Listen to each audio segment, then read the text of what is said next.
안녕하십니까. 1월 8일 수요일 오전 11시를 넘기는 순간입니다. 어저께 문재인 대통령은 신년사를 발표를 했습니다. 여러분들은 이 신년사를 보고 이것을 어떻게 평가하며 어떻게 느끼셨는지 궁금합니다. 제가 보기에는 첫째로 문재인 대통령은 지난 1년 동안의 치정에 대해서 반성, 되돌아보고 성찰하는 것이 불철저했다. 보고 싶은 것만 보고 듣고 싶은 것만 듣고 이것을 신년사로 발표한 거 아닌가 하는 이런 의구심을 지울 수가 없습니다. 대통령은 국가원수로서 첫째 임무가 국민 통합입니다. 이 국민 통합을 실천해야 됩니다.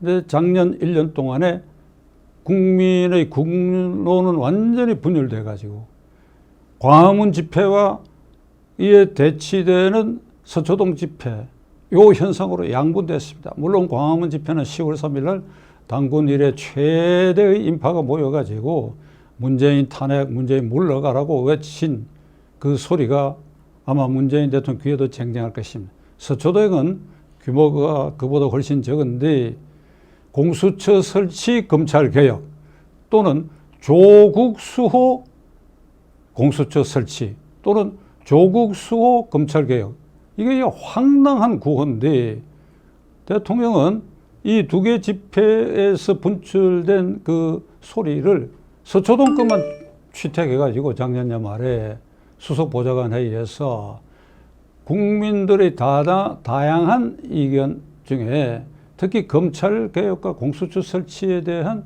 의견이 아주 두드러지고 이걸 주목할 필요가 있다. 이쪽만 손을 들고 이쪽은 무시해 버렸습니다.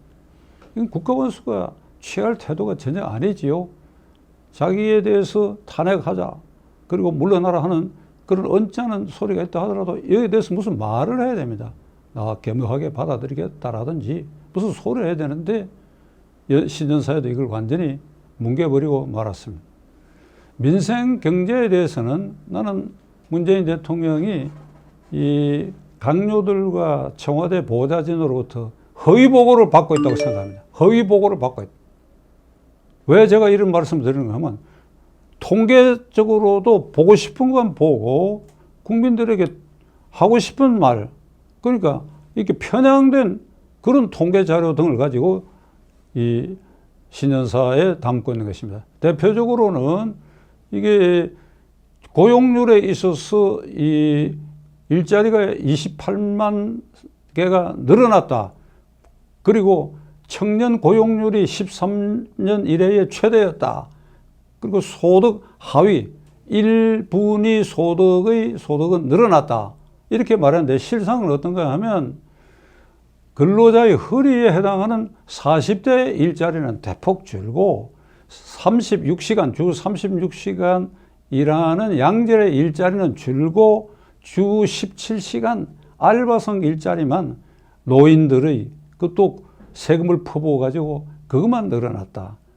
청년들도 이 실업률에 지금 허덕거리는 소리가 청와대 안방에서는 아마 들리지 않는 것 같습니다. 그러니까 이러한데도 불구하고 경제는 여전히 잘 되고 있고 고용은 늘어나고 있고 1분위 소득은 증가되고 있다. 이 국민 피부에 와닿는 소리입니까 이게? 사회 분야에서 국민의 관심을 끌고 있는 공수처 설치에 대해서 문재인 대통령은 이제 공정하고 평등한 그래 특권을 없애는 이 수사기관 그러한 제도적 장치를 마련해 놓으라.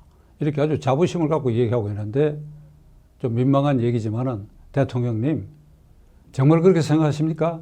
그래 그것이 그렇게 해서 검찰이 개혁되고 공정한 사회를 위해서 평등한 법 집행을 위한 수사권이 행사되고 그러기 위해서 그 공수처를 만든 것입니까?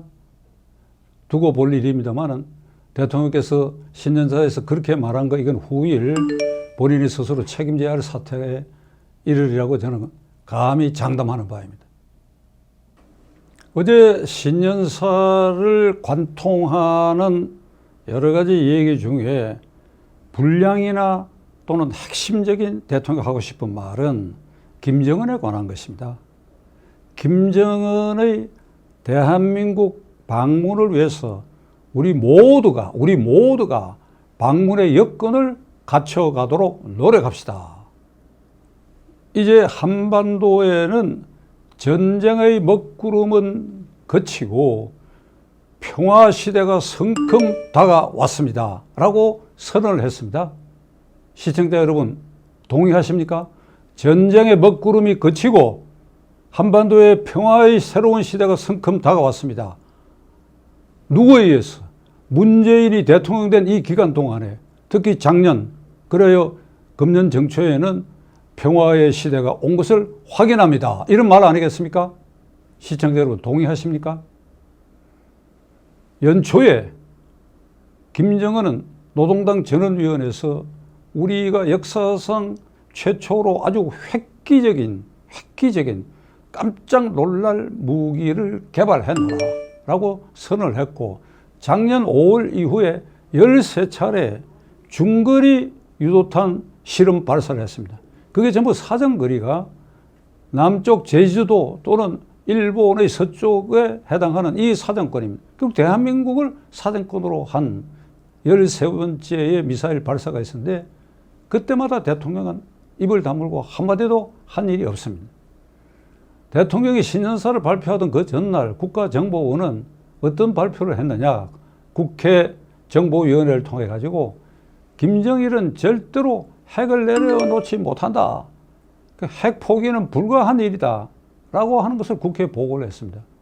국정원 이런 보고를 한데도 불구하고, 물론 대통령께서 보고했을 거 아닙니까? 그런데도 신년사에서 핵 문제에 대해서 북한 핵은 어떻게 했다, 비핵화는 어떻게 한다는 게 한마디 말도 없습니다. 그러면 저는 문재인 대통령께 묻고자 합니다. 북은 지금 추정컨대 25개 이상의 핵 탄두를 개발하고 대륙간 미사일, 탄도미사일, ICBM까지 아주 성공적으로 개발한 단계에 이르렀는데, 이걸 그냥 다 용인하고 이걸 우리는 머리에 이고, 그리고 김정은 위원장이 서울에 오기만 하면 그래야 이 한반도의 평화의 시대가 더욱 다져진다고 생각하십니까? 더욱 다져진다고 생각하십니까? 대통령은 이 김정은의 남쪽 답방을 학수고대하는 거예요. 어떤 언론은 액을 한다는 표현까지 썼는데, 뭐 저는 조금 점잖게 아주 학수고대하는, 간절히 원하는, 강절히 바라는 이런 표정과 그런 언사를 신년사에 담았습니다. 그래서 남북 협력을 위한 장밋빛 청사진을 제시를 했는데, 이를테면 2032년 앞으로 12년 뒤에 올림픽을 남북 공동 개최한다. 금년 8월에 있을 도쿄 올림픽의 남북한 단일팀 또는 공동 입장을 추진한다. 그리고 개성과 금강산의 관광공단 재개를 위한다. 그리고 남북철도 도로 연결 이 사업을 어떻게든지 추진하도록 한다.